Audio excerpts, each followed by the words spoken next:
Here's a little Rubik's Cube pack. That's how I solve it. That took less than 3 seconds. How did you do that?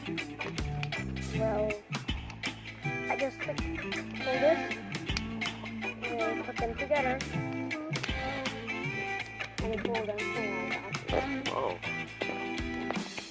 This is how I make a star with this Rubik's Cube. I just pull some of these parts off, but it's really hard to find it. Right over here. This is one. Also, There's two. two. That was easy. Now, how do you put them back together into a cube? So you just put one here.